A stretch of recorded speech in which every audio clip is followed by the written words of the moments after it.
जी, मेरे साथ इस वक्त फहमीद नवाज़ अंसारी साहब मौजूद हैं, जो कि पाकिस्तान नज़रियाती पार्टी की जानिब से बतौर MNA 101 के लिए जो इलेक्शन कंटेस्ट कर रहे हैं। सर मुझे बताइएगा, पाकिस्तान नज़रियाती पार्टी, सबसे पहले तो ये बताइएगा क्या नज़रिया है? हाँ जी, पहले तो मैं आपके चैनल का बहुत बहुत शुक्रिया अदा करता हूँ कि आप लोगों ने हमें बोलने का मौका दिया और इतने बड़े मौजू के ऊपर आपने हमें के बोलें। जो पाकिस्तान नज़रियाती का पार्टी का जो मौजू है वो सबसे बड़ी है कि इस कंट्री की तरक्की हो, तरक्की कैसे कैसे हो, हर बात के ऊपर पूरा सलूशन दिया गया है कि हम ऐसे करेंगे मुल्क की तरक्की हो जाएगी। अगर कर्ज़े देने तो ऐसे देने वो भी अदा हो जाएंगे और आम बंदा खुशहाल कैसे होगा और करप्शन मुल्क में कैसे ख़त्म होगी। और जो दीनी निज़ाम है हमारा, आप नबी करीम सल्लल्लाहु अलैहि वसल्लम जो शरीयत है उसके ऊपर अमल कैसे होगा, वो भी शहीद सियालवी साहब ने बड़ा डिटेल में उसके ऊपर बताया कि हमारा दीन जो है पूरा नज़रिया हयात है, इसमें पूरे पाकिस्तान की तरक्की इसमें ज़मन है। इसमें जहाँ तक मेरी बात है, मेरा नाम एडवोकेट फहमीद नवाज़ अंसारी है, फैसलाबाद NA 101 से मैं कंटेस्ट कर रहा हूँ इलेक्शन। तो मैं शहीद सियालवी साहब का शुक्रिया अदा करता हूँ कि उन्होंने मुझे सेलेक्ट किया कि इस एरिया में मैं इलेक्शन कंटेस्ट करूँ। तो इससे पहले जो मैं खिदमात दे चुका हूँ पाकिस्तान के लिए, मैं मरीज़ों के साथ हॉस्पिटल में जाता रहा हूँ, उनकी इयादत करता रहा हूँ, मदद करता रहा हूँ। फिर उसके बाद मैंने देखा कि और भी मसले हैं इस मुल्क में जहाँ पे मेरी ज़रूरत है।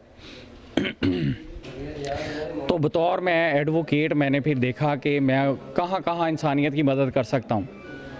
तो मुझे कुछ पता चला कि यहाँ पे बदमाशी है, यहाँ पे वर्दी की, यहाँ पे बदमाशी है पैसे वाले की, और यहाँ पे बदमाशी है इख्तियार वाले की।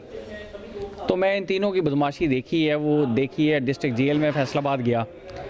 वहाँ मैंने जेलर साहब से पूछा कि इस तरह करके मेरे सामने कुछ बातें आई हैं कि यहाँ पे बड़ी दुनिया बेगुनाह कैद है और जो लॉ के चुंगल में फंसी हुई है।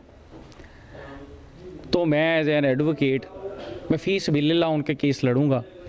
अब वो केस मुझे सौंप दिया करें, ठीक है।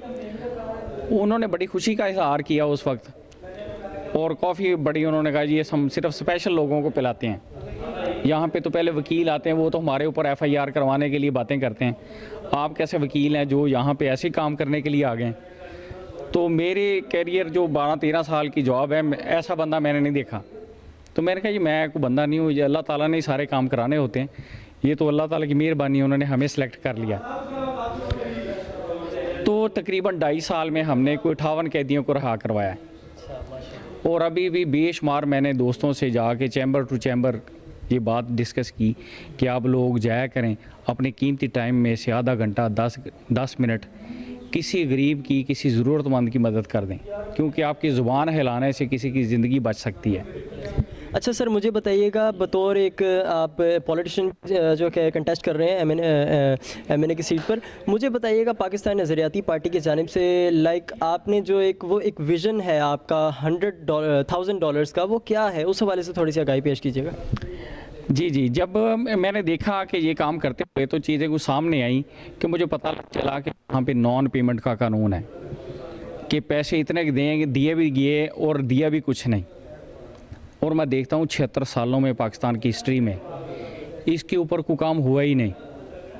कि मैं देखता हूँ कि वो लोग जाके इक़्तिदार में बैठ के जो पुराना गुलाम मानना जिनका तरीक़ाकार था कि ग़ुलामों की तरह इंसानों को रखो, कोई सैलरी ना दो, दिन रात उनसे काम लो, सिर्फ खाने को दे दो, रहने को छत दे दो, साल में एक आध कपड़ा को दे दिया, वरना वैसे ही फिरते हैं वो, ना उनकी कोई ज़िंदगी है ना उनका कोई इवेंट है।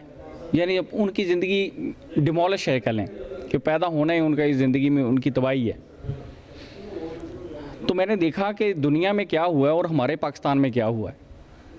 तो उस वक्त मैंने देखा कि 1950 में मैंने देखा कि दुनिया ने कानून बनाया कि अगर कोई चोरी करता है तो 6 महीने कैद की जाए, अगर कोई डकैती करता है तो 7 साल उसको कैद रखा जाए, अगर कोई कत्ल करता है तो उसको कत्ल किया जाए।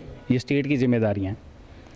और अगर कोई कहीं पे जॉब करता है तो मिनिमम $1,000 के बराबर के कानून पास किए गए कि ये फंडामेंटल है, बुनियाद है मुआशरे की, कि कोई काम को स्किल्ड है या नहीं है लेकिन उसकी सैलरी का ये हक़ है, ठीक है। लेकिन जब मेरी नज़र पड़ती है पाकिस्तान के ऊपर तो मैं बड़ा शर्मिंदा हो गया कि ये क्या हुआ है कि यहाँ पे काम तो लिए जाते हैं दुनिया के बराबर, मारने के कानून दुनिया के बराबर, और जीने का कानून बनाया ही नहीं। तो फिर मेरी रूह कांपी कि मैंने कहा यार फहमी, तुम लोगों की तरफ उंगली ना उठाओ, जैसे कि पहले सियासी जमातें उठाती हैं कि ये चोर है, वो चोर है, मैं चोर नहीं, वो ये सारा ड्रामा है। ठीक है। इस ड्रामे से निकले, हकीकी मायनों में कोई इंसानियत की खिदमत करें।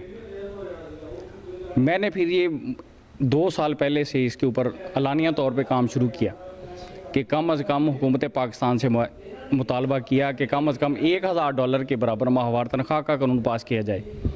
और ये कानून 1950 में पास हो जाने चाहिए थे, जो आज तक नहीं हुए। तो अल्लाह ताला ने हर इंसान से काम लेना। मैं एक छोटा सा बंदा हूँ, लेकिन मैं शुक्रिया अदा करता हूँ पाकिस्तान नज़रियाती पार्टी का, जिन्होंने पूरी सपोर्ट का ऐलान किया। ना सिर्फ सपोर्ट का ऐलान किया, मुझे NO 101 में खड़ा किया। और अल्लाह ताला ने, जहाँ तक मुझे उम्मीद है, ये काम अल्लाह ताला ने हमसे करवा देना है। अच्छा सर, मुझे बताइएगा, जैसे कि आपने बताया 1950 में ये काम हो जाना चाहिए था, जो आप जिस विज़न पे आप काम कर रहे हैं। अब इसके पीछे एक इतना बड़ा माफिया जो है वो मौजूद है, जो कि इस काम को होने नहीं दे रहा। तो क्या लगता है आपको कि पाकिस्तान नज़रियाती पार्टी की तरफ से जो आप इलेक्शन कंटेस्ट कर रहे हैं, और हमारी दुआएं आपके साथ हैं कि आप जीतें, लेकिन उसके बाद क्या ये इस नज़रिए पे काम हो सकेगा या नहीं? ये माफिया आप काम करने देगा या नहीं? जी, जैसे ना हर फिल्म में, ड्रामे में आप देखते हैं कि विलन होता है, असल में उस विलन की वजह से हीरो की इज़्ज़त हो रही होती है। ठीक है, हर दौर में बुरे लोग रहे हैं, ये भी मुआशरे का हुस्न होते हैं। अल्लाह ताला ने कोई चीज़ गलत नहीं पैदा की। ये बुरे लोग इसलिए पैदा किए हैं कि अच्छे लोगों की कदर हो। ठीक है, और जो बात है ये काम होने की, मुझे तो 100% उम्मीद है कि ये काम हो जाएगा और बड़ी आसानी से हो जाएगा। हाँ, अगर कोई मुखालफत करता है तो उसकी मेहरबानी है कि वो एज ए विलन आना चाह रहा है। ठीक है, कोई ऐसी बड़ी बात नहीं है ये। ठीक है सर, बहुत शुक्रिया आपका।